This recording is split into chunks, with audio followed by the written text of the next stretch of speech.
Hello everyone, welcome back to our channel South City PCMB. हम लोगों ने अपने पिछले क्लास में कई सारे क्वेश्चन सॉल्व किए थे लाइंस एंड एंगल्स के एक्सरसाइज 6.1 के। आज हम लोग एक लास्ट क्वेश्चन करने जा रहे हैं। काफी अच्छा क्वेश्चन है ये भी। और इसके बाद हम लोग अपने नेक्स्ट टॉपिक की तरफ चलेंगे, जहां पे हम लोग और सीखेंगे कि एंगल्स कितने कितने तरह के और हो सकते हैं। वहां पे हम लोग कुछ थ्योरम्स पढ़ेंगे, कुछ एग्जाम्स पढ़ेंगे, फिर उसके ऊपर कुछ क्वेश्चन करेंगे। ये लास्ट क्वेश्चन एक्सरसाइज का है 6.1 का। इसके बाद जितने क्वेश्चन जो बच रहे हैं एक्सरसाइज 6.1 के, मुझे उम्मीद है कि वो आप लोग बहुत आसानी से कर ले जाएंगे, क्योंकि कोई उसमें ऐसा टफ क्वेश्चन है ही नहीं। और जो भी कुछ मेन क्वेश्चंस हैं वो मैं यहाँ पे बोर्ड पे करा दे रहा हूँ। जैसे कि ये क्वेश्चन लिखा हुआ है, ये भी आपके एक्सरसाइज 6.1 का क्वेश्चन नंबर 5 है। आप लोग के पास अगर बुक है तो आप बुक खोल के देख सकते हैं। ये क्वेश्चन कह रहा है कि in the figure POQ is a line, रे OR is perpendicular to the line PQ, OS is another line lying between rays OP and OR, then prove that। ये प्रूफ करना है, मतलब हिंदी में बोलते हैं। अब ये क्वेश्चन क्या कह रहा है कि POQ एक लाइन है, ठीक है, ये क्वेश्चन में कहा जा रहा है, और उस पे OR एक परपेंडिकुलर है। OR एक परपेंडिकुलर है, परपेंडिकुलर हमेशा 90 डिग्री बनाता है, तो हम लोग चाहे तो इसलिए यहाँ पे हमने 90 डिग्री बना दिया है, ठीक है। फिर ये कह रहे हैं कि हमको ये प्रूफ करना है कि एंगल ROS जो है वो हाफ है एंगल QOS माइनस POS का, ठीक है। देखने में तो बड़ा अजीब सा क्वेश्चन लग रहा है कि हो सकता, पता नहीं कैसे कैसे क्या करना होगा। ये निकाला जाए, फिर ये वाला एंगल निकाला जाए, फिर ये एंगल निकाला जाए, उसके बाद कहीं हाफ ऑफ आएगा। ऐसा नहीं है। इस तरह का क्वेश्चन हम लोग ने अपने पिछली क्लास में किया हुआ है। देखिए यहाँ पे क्या करना है। देखिए मैं आपको एक लाइन लिख के दे रहा हूं फिर से, और आपको ये बताना है कि क्या ये सही है कि ये गलत है। देखिए यहां पे हम लोग क्या कर रहे हैं, प्रूफ, ठीक। तो angle POS plus angle SOR plus angle ROQ is equal to 180 degree है। क्यों है? स्ट्रेट लाइन की वजह से। स्ट्रेट लाइन की वजह से ये तीनों का सम 180 डिग्री आना चाहिए। मतलब ये एंगल प्लस ये एंगल प्लस ये एंगल 180 डिग्री आना चाहिए। क्यों? क्योंकि ये स्ट्रेट लाइन है। क्वेश्चन पहली लाइन में यही कह रहा है कि POQ क्या है, हमारा स्ट्रेट लाइन है, ठीक है। अब देखिए, क्या इन तीनों में से कोई एंगल की वैल्यू हमको पता है? बिल्कुल पता है। किसकी पता है? ROQ की, ठीक है। तो ROQ की जगह हम लोग 90 डिग्री रख देते हैं। Angle POS plus angle SOR plus angle plus 90 degree is equal to 180 degree. तो यहां से angle POS plus angle SOR is equal to 90 degree आ गया। क्यों आया? क्योंकि ये 90 जब उस तरफ जाएगा तो 180 में से 90 जाएगा तो इतना आ जाएगा। तो ये हमको ये पता चला कि एंगल POS और SOR is equal to 90 degree. वैसे ये देखने पे भी लग रहा है कि हाँ ये एंगल कितना होगा, 180 होगा, है ना। और इस चीज को हम लोगों ने प्रूव भी कर दिया है। अब देखिए, क्या हमारी बात यहाँ पे खत्म हो गई? नहीं, अभी हमको और आगे प्रूफ करना है। अब देखिए हम लोग क्या करते हैं कि एंगल SOQ को देखते हैं। हमने किसको देखा? Angle SOQ। तो now angle SOQ is equal to SOR, angle SOR plus angle ROQ plus angle ROQ।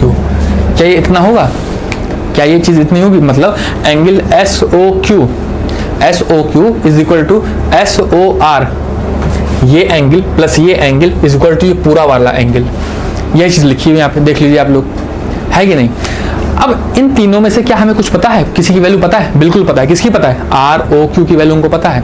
रख देते हैं फिर से। Angle SOQ is equal to angle SOR plus 90 degree, plus 90 degree.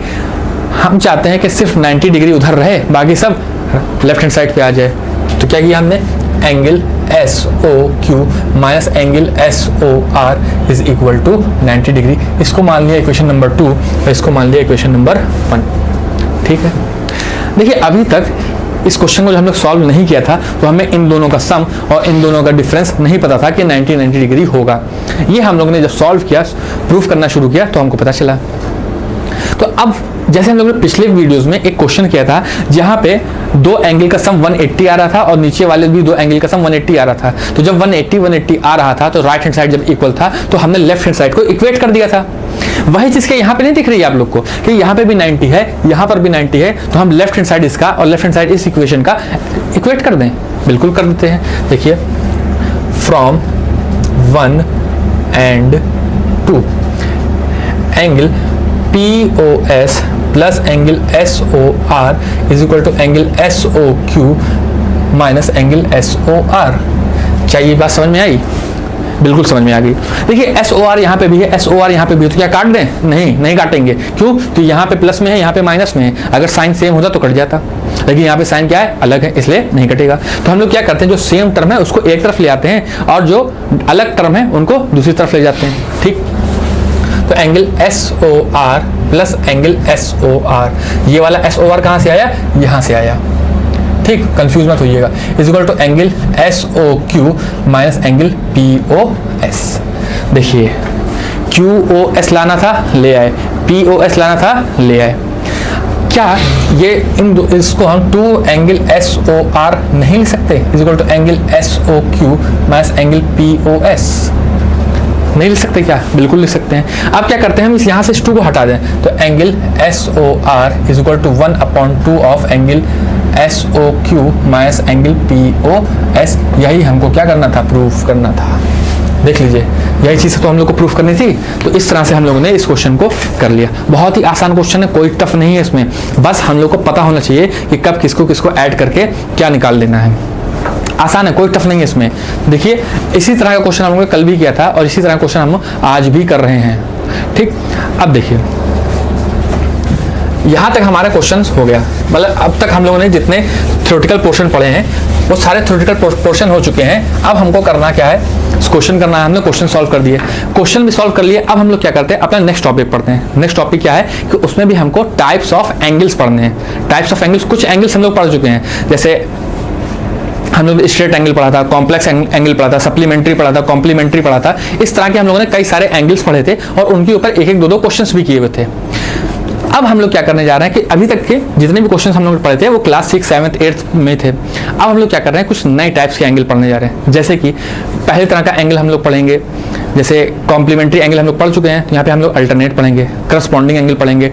ठीक है, लेकिन वो एंगल बन कैसे रहे हैं, क्यों बनते हैं, अब उसको देखना है हमको। जैसे कि पहली बात करें तो एंगल्स हम लोगों ने पहले क्लास में पढ़ा था कि एंगल्स हमेशा बनते हैं किसमें? 2 रेस के बीच में। मतलब एक रेस हमारी ये है और दूसरी रे हमारी ये है, तो इनके बीच में जो चीज़ होती है उसको बोला जाता है एंगल। उस चीज़ को बोला जाता है एंगल। ये हम लोग पहली क्लास में पढ़ चुके हैं। तो अब एंगल कितने तरह के होते हैं, अब उसको पढ़ना है। तो अगर हमको ये पता है कि हमको एंगल्स पढ़ने हैं तो उसके लिए थोड़ा सा हमको लाइंस के बारे में भी पढ़ना पड़ेगा। क्यों? क्योंकि उन्हीं के बीच में पढ़ रहा है। तो पहली तरह की जो लाइन होती है उसको बोला जाता है parallel line. Parallel lines, parallel lines सब लोग जानते हैं क्या होती है। वो 2 लाइन जो आपस में कभी नहीं मिलती है। सिंपल भाषा में कहा जाए, सिंपल लैंग्वेज में कहा जाए तो वो 2 लाइन जो स्ट्रेट हो, सीधी हो और आपस में कभी ना मिले। जैसे एक एग्जांपल देते हैं, क्या ये एक लाइन और ये एक लाइन आपस में कभी मिलेंगी? मिलेंगी। ये मत कह दीजिएगा कहाँ मिल रही है। ये नहीं देखा जाता है कि देखते टाइम मिल रही है कि नहीं, वो कभी ना मिले। अगर उसको लेफ्ट हैंड साइड या राइट हैंड साइड एक्सटेंड कर दिया जाए तो उसे मिलना नहीं चाहिए। जैसे कि मान लीजिए हम इसको एक्सटेंड कर दें आगे की तरफ और इसको भी एक्सटेंड कर दें और इसको भी एक्सटेंड कर दें, तो ये देखिए आगे जाके कहीं ना कहीं मिल रही है। तो इस तरह की लाइन को पैरेलल लाइंस नहीं कहा जाएगा। लेकिन अगर हम कुछ एक लाइन इस तरह से ड्रॉ करें, कुछ लाइनें इस तरह की ड्रॉ करें, तो क्या अगर हम इसको एक्सटेंड कर दें लेफ्ट हैंड साइड में या राइट हैंड साइड में, तो क्या ये कभी आपस में इंटरसेक्ट होंगी, आपस में कभी मिलेंगी? कभी नहीं मिलेंगी। तो इस तरह की जो लाइनें होती हैं उनको कहा जाता है पैरेलल लाइंस। पैरेलल लाइंस की दूसरी खासियत क्या होती है कि इन दोनों के बीच की जो डिस्टेंस होती है, इन दोनों के बीच की ये चीज़ जो डिस्टेंस होती है ये हमेशा कांस्टेंट होती है। कांस्टेंट का मतलब होता है ऐसी चीज़ जिसकी वैल्यू कभी ना बदले, ऐसी चीज जिसकी वैल्यू कभी ना बदले। कांस्टेंट क्या होता है, वेरिएबल्स क्या होते हैं, ये आप लोग पहले से जानते हैं, मैंने आपको स्टार्टिंग में बताया भी था। दूसरी चीज क्या होती है कि इन दोनों बीच की लाइन की जो डिस्टेंस देख रहे हैं ये आपस में क्या बनाते हैं? परपेंडिकुलर। मतलब ये चीज क्या होंगे? परपेंडिकुलर होगी। ये चीज क्या होगी? परपेंडिकुलर। ये पहली तरह की लाइन है जिसको हम लोग बोलते हैं पैरेलल। देखिए आस पास ही हैं लेकिन मिलते कभी नहीं है। दूसरी तरह की जो लाइन होती है उसको बोलते हैं ट्रांसवर्स। Transverse line. अभी ट्रांसवर्स लाइन क्या होती है? पैरेलल लाइन अभी समझ में आई थी, ट्रांसवर्स का है। ट्रांसवर्स लाइन वो होती है जब कोई 2 स्ट्रेट एंगल हो, मतलब स्ट्रेट लाइन हो, जैसे दो लाइन मैंने बना दी, एक लाइन ये बना दी, एक लाइन ये बना दी। ध्यान दीजिएगा, मैंने स्ट्रेट लाइन कहा है, मैंने पैरेलल लाइन नहीं कहा है। जब भी किसी दो स्ट्रेट लाइन को एक तीसरी लाइन कट करे, कभी भी दो स्ट्रेट लाइन को जब तीसरी लाइन कट करती है अलग अलग पॉइंट पर, तो उस लाइन को कहते हैं ट्रांसवर्स। जैसे कि इस लाइन को मैं बोल दूं M, इस लाइन को बोल दूं N, तो इस लाइन को बोल दूं L, तो ये जो L वाली लाइन है ये ट्रांसवर्स लाइन है किस पर? M और N पर। मुझे उम्मीद है कि आपको समझ में आ रहा होगा। पैरेलल लाइन आपस में कभी नहीं मीट करेंगी। ट्रांसवर्स लाइन वो लाइन होती है जो दो या दो से ज्यादा भी हो सकता है, लेकिन दो से कम नहीं होना चाहिए। दो या दो से ज्यादा लाइन को जब वो दो अलग अलग पॉइंट पे, टू डिस्टिंक्ट पॉइंट पे कट करती हैं, तो उसको कहा जाता है ट्रांसवर्स लाइन। जैसे यहाँ पे ये इसको कट कर रही है यहाँ पर, और इसको कट कर रही है यहाँ पे। तो इसी पे एक क्वेश्चन ये है कि मान लीजिए एक लाइन हमारे पास ऐसे जा रही है और दूसरी लाइन हमारे पास ये जा रही है। जैसे इसको हमने बोल दिया M, इसको बोल दिया हमने N, और जो हमारी जो ट्रांसवर्स लाइन है वो हमने ऐसे ड्रॉ कर दी L। तो क्या ये L ट्रांसवर्स लाइन कहलाई जाएगी? नहीं कहलाई जाएगी। क्यों नहीं कहलाई जाएगी? क्योंकि ये देखिए, ये M को और N को एक ही पॉइंट पे कट कर रही है, अलग अलग पॉइंट पे नहीं कट कर रही है, डिस्टिंक्ट पॉइंट पे नहीं कट कर रही है। तो इस तरह की जो लाइन होती है उसको बोला जाता है, इस तरह की जो लाइन होती है उसको बोला जाता है ट्रांसवर्स लाइन। ये ट्रांसवर्स लाइन बहुत ही खतरनाक लाइन है। इससे बहुत तरह के एंगल्स बनते हैं। जैसे पहला एंगल जो होता है उसको बोला जाता है करस्पॉन्डिंग एंगल। करस्पॉन्डिंग एंगल, मैं एक बार फिर से कह रहा हूं कि ध्यान दीजिएगा, मैंने यहाँ M और N को स्ट्रेट लाइन कहा है, पैरेलल लाइन नहीं कहा है। हाँ, अभी आगे चलेंगे जब हम लोग, तो ये M और N को पैरेलल करेंगे, लेकिन अभी नहीं किया है। तो पहला एंगल जो हम लोग पढ़ने जा रहे हैं वो है करस्पॉन्डिंग एंगल। अभी करस्पॉन्डिंग एंगल क्या होता है? तो करस्पॉन्डिंग एंगल वो एंगल होता है जो ट्रांसवर्स लाइन के सेम साइड पर, ट्रांसवर्स लाइन के सेम साइड पे, अगर हम इधर देख रहे हैं राइट हैंड साइड पे देख रहे हैं तो राइट हैंड साइड की तरफ, अगर लेफ्ट हैंड साइड देख रहे हैं तो लेफ्ट हैंड साइड की ही तरफ, मतलब ट्रांसफर के सेम साइड की तरफ और लाइन के ऊपर या नीचे बन रहा हो तो उसको बोलते हैं करस्पॉन्डिंग। देखिए ये ट्रांसवर्स लाइन है L, इसके हम लोग राइट हैंड साइड देखें तो ये एक एंगल बना, और इसी लाइन के ऊपर एक एंगल ये बना, इसको नाम दे दिया मैंने 1, इसको नाम दे दिया 2, तो ये 1 और 2 क्या हुए? करस्पॉन्डिंग एंगल हुए। ठीक, सिर्फ क्या 1 और 2 होंगे? नहीं, और भी होंगे। जैसे एक एंगल हमारे पास आया ये और एक एंगल आया ये, इसको नाम दिया 3, इसको नाम दिया 4, तो क्या ये भी करस्पॉन्डिंग होंगे? एंगल होंगे? बिल्कुल होंगे। तो करस्पॉन्डिंग एंगल क्या होते हैं? वो एंगल जो ट्रांसवर्स लाइन के एक साइड पर बन रहे हो, किसी भी एक साइड पे, चाहे वो लेफ्ट हैंड साइड हो चाहे राइट हैंड साइड हो, और उस लाइन के ऊपर हो या उस लाइन के नीचे हो। जैसे यहाँ पे 1 और 2 लाइन के ऊपर बन रहे हैं, 3 और 4 लाइन के नीचे बन रहे हैं, तो इस तरह के एंगल्स को कहा जाता है करस्पॉन्डिंग एंगल। ये हमारे राइट हैंड साइड पे हुए। अब हम लोग को देखना है left hand side. Left hand side क्या हुआ? ये। तो क्या ये यहाँ पर एंगल मैं इसको कह दूं 5 और इसको कह दूं एंगल 6, तो क्या ये भी करस्पॉन्डिंग होंगे? बिल्कुल होंगे। तो एंगल 5 और एंगल 6 भी हमारे क्या हुए? करस्पॉन्डिंग एंगल हुए। क्या ये एंगल 7 और क्या ये एंगल 8 ये भी करस्पॉन्डिंग एंगल होंगे? ये भी करस्पॉन्डिंग एंगल होंगे। सिर्फ करस्पॉन्डिंग एंगल ही होंगे, ये नहीं कह रहा हूं कि 1 और 2 इक्वल होंगे। इक्वल की बात अभी नहीं आई, अभी सिर्फ ये बात हुई है कि कौन से एंगल को क्या कहा जाता है। तो 1 और 2 को करस्पॉन्डिंग कहा जाएगा, 3 और 4 को भी करस्पॉन्डिंग कहा जाएगा, 5 और 6 को भी करस्पॉन्डिंग कहा जाएगा, और 7 और 8 को भी करस्पॉन्डिंग कहा जाएगा। तो करस्पॉन्डिंग एंगल क्या होते हैं ये अब आपको समझ में आया होगा। एक नया तरह का एंगल आ रहा है जिसका नाम है अल्टरनेट एंगल्स, जिसको हम लोग क्या कहते हैं? Alternate angles. चाहे करस्पॉन्डिंग एंगल्स हो चाहे अल्टरनेट एंगल हो, ये बनते हमेशा ट्रांसवर्स लाइन से ही हैं। अगर ट्रांसवर्स लाइन नहीं होगी तो ये इस तरह के एंगल्स नहीं बनेंगे। देखिए एक लाइन हमारी यहाँ पे गई, दूसरी लाइन हमारी फिर से यहाँ पे गई। पैरेलल की बात अभी नहीं हुई है। यहाँ पे हमारा एक ये एंगल आ गया, ये हमारा एक एंगल आ गया। तो यहाँ पे मान लीजिए हम इस एंगल को बोल देते हैं 1 और इस एंगल को बोल देते हैं 2, इस एंगल को बोल देते हैं 3 और इस एंगल को बोल देते हैं 4। ठीक है, अब देखिए क्या हुआ। 1 और 4, तो सॉरी यहाँ पे भी एक एंगल ले लेते हैं 5 और इस एंगल को ले लेते हैं 6। तो एंगल 5 और एंगल 3 तो हमारे करस्पॉन्डिंग हैं, इतना हम जान चुके हैं। लेकिन अभी अल्टरनेट क्या है? अल्टरनेट जैसे आप लोगों ने सुना होगा क्लास में भी कि स्टूडेंट्स जो हैं अल्टरनेटिवली बैठे हैं, मतलब एक को छोड़ के बैठे हैं। जैसे हम बैठे हैं तो हमारे बगल को छोड़ दिया जाए, उसके बगल को जाके बैठे, तो अल्टरनेट का मतलब क्या हुआ, एक को छोड़ के। तो वही चीज यहाँ पे देख लीजिए, अगर मैं आपसे कहूँ कि 1 के बाद क्या आ रहा है, 1 के अल्टरनेट क्या आ रहा है, तो क्या आप 2 कहेंगे? नहीं, क्यों? क्योंकि 2 उससे सटा हुआ है, 2 एकदम उसके साथ है, कोई गैप ही नहीं है दोनों के बीच में, तो क्या 2 अल्टरनेट होगा? नहीं। लेकिन 1 के बाद 2 नहीं होगा, लेकिन 2 के बाद जब नीचे आया तो देखा 3 बैठा है, तो ये क्या हुआ? अल्टरनेट। इसका मतलब क्या हुआ, 1 आया, 1 के बाद हम 2 पे नहीं गए, 2 के बाद कहाँ गए? 3 पे। तो एंगल 1 एंड एंगल 3 ये क्या हो गए? Alternate angle. ये क्या हो गए? Alternate angle. वो एंगल जो एक एंगल को छोड़ के आ रहे हो, उन चीज को कहा जाता है अल्टरनेट एंगल। क्या सिर्फ यही एक अल्टरनेट एंगल बन रहा है? नहीं, और भी हैं। जैसे अब इस 2 को देखिए, 2 रह गया था पहले, गुस्सा गया कि हमारी बात ही नहीं हुई, तो अब यहाँ पे क्या हुआ? अब एंगल 2 को देखिए। अब एंगल 2 से कहा जाए कि अब एंगल 2 का अल्टरनेट बताइए, तो देखिए एंगल 2 से सटा हुआ तो एंगल 1 भी है, और एंगल 2 से सटा हुआ एंगल 3 भी है, तो क्या 1 और 3 इसके अल्टरनेट होंगे? नहीं। हमें क्या करना है? एक एंगल को छोड़ देना है, उसके बाद देखना है कौन सा एंगल आ रहा है। तो जब हम लोग इधर से देखना शुरू किए तो एंगल 1 छोड़ने के बाद 4 आया, इधर से देखना शुरू किए तो एंगल 3 को छोड़ के भी 4 आया। तो इसका मतलब क्या हुआ कि angle 2 and angle 4 are alternate, angle 3 and angle 2 and angle 4 are alternate. ठीक, जैसे करस्पॉन्डिंग एंगल में लाइन के ऊपर और नीचे देखा जा रहा था, यहां पर भी देखा जाएगा। मतलब अभी तक जो भी हमने अल्टरनेट बनाया 1, 3, 2, 4, ये इंटीरियर अल्टरनेट एंगल बोला जाता है। इनको क्या बोला जाता है? Interior alternate. क्यों? क्योंकि ये इन दोनों लाइन के बीच में आ रहे हैं। वैसे ही कुछ एंगल्स ऊपर देखिए बन रहे हैं 5, 6 और नीचे भी बना दे रहे हैं 7 और 8। क्या ये भी अल्टरनेट बनेंगे?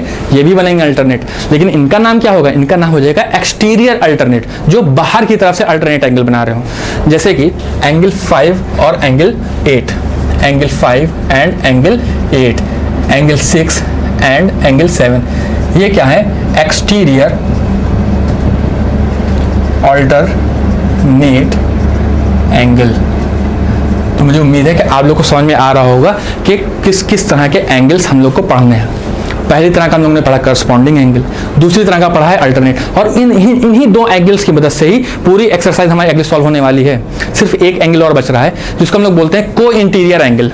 चलिए उसको भी देख लेते हैं। जैसे मान लीजिए आपकी मैंने ड्रॉ किया 2 पैरेलल लाइन, ध्यान दीजिएगा, अब पहली बार मैंने पैरेलल लाइन ड्रॉ की है, और एक ट्रांसफर लाइन, इसको नाम दे दिया M, इसको नाम दे दिया L, इसको नाम दिया N और इसको नाम दे दिया L। तो L हमारी हमेशा से ट्रांसवर्स ही लाइन चलती चली आ रही है।